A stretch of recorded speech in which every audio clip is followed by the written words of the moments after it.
सवर्ण आर्मी के राष्ट्रीय अध्यक्ष सर्वेश पांडे जी हमारे साथ बात करने के लिए मौजूद हैं। सर्वेश जी, बड़ी संख्या में जो प्रदर्शन करने के लिए लोग हैं वो यहाँ पर पहुंचे जंतर मंतर पर, क्या मांग है जिसकी वजह से इस जंतर मंतर पर पहुंचकर सवर्ण आर्मी को प्रदर्शन करना पड़ा? देश जब से आज़ाद हुआ है अपना खून पसीना बहा करके सवर्ण ने इस देश को आज़ाद करवाया है, खंड खंड बटे हुए भारत को अखंड बनाया है।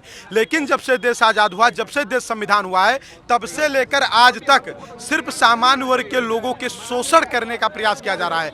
समरसता के नाम पर सवर्णों का सिर्फ शोषण किया जा रहा है और अब अत्याचार की सीमा क्रॉस हो चुकी है। यूजीसी के द्वारा एक नया नियम बनाया जाता है जिसमें बताया जाता है कि सामान्य वर्ग के बच्चों के खिलाफ कोई भी जाकर के शिकायत कर देगा तो शिकायत करने वालों की पहचान छुपाई जाएगी, बताया भी नहीं जाएगी कि शिकायत किसने किया है और उसके खिलाफ कार्रवाई हो जाएगी। अगर शिकायत झूठी निकलती है तो शिकायत करने वालों के खिलाफ कोई कार्रवाई भी नहीं होगी। ये काला कानून सामान्य वर्ग के बच्चों को शिक्षा से वंचित करने का एक प्रयास है। इन सब और भी तमाम मुद्दों को लेकर हम लोग यहाँ पर आए हैं।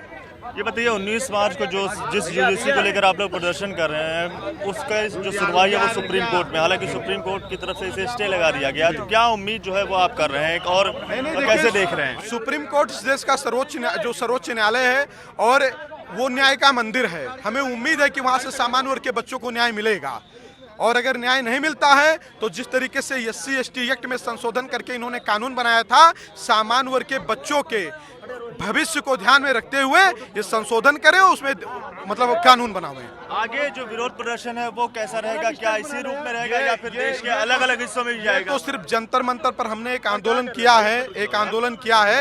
ये गांव के गली मोहल्ले चौराहे और सड़कों पर होगा आंदोलन, देखिएगा बड़े स्तर पर आंदोलन होगा। ये ठीक है, जो आंदोलन है वो बड़े स्तर पर देखने को मिलेगा, ये कहना है कि सवर्ण आर्मी के राष्ट्रीय अध्यक्ष का। लेकिन बड़ी संख्या में जो लोग हैं वो यहाँ पर देश के अलग अलग हिस्सों से पहुंचे और उसके बाद इस प्रदर्शन में बढ़ चढ़कर हिस्सा लिया और फिलहाल जो यहाँ से जो प्रदर्शन है वो खत्म होता हुआ नजर आ रहा है। तो ये तस्वीरें आप जंतर मंतर की यहाँ पर देख पाएंगे, जहाँ पर सवर्ण आर्मी की तरफ से जो ये प्रदर्शन जिसका आयोजन किया गया था, यूजीसी का जो नियम आया था उसके विरोध में एक जो प्रदर्शन है वो जंतर मंतर पर आयोजित किया गया था। और साफ तौर से जो सवर्ण आर्मी के अध्यक्ष उनका यही कहना है कि आगे आने वाले दिनों में जो बड़ा प्रदर्शन है, अगर इसमें संशोधन नहीं होता है तो इसको लेकर बड़ा प्रदर्शन, विरोध प्रदर्शन जो है वो देश के अलग अलग हिस्सों में भी देखने को मिलेगा।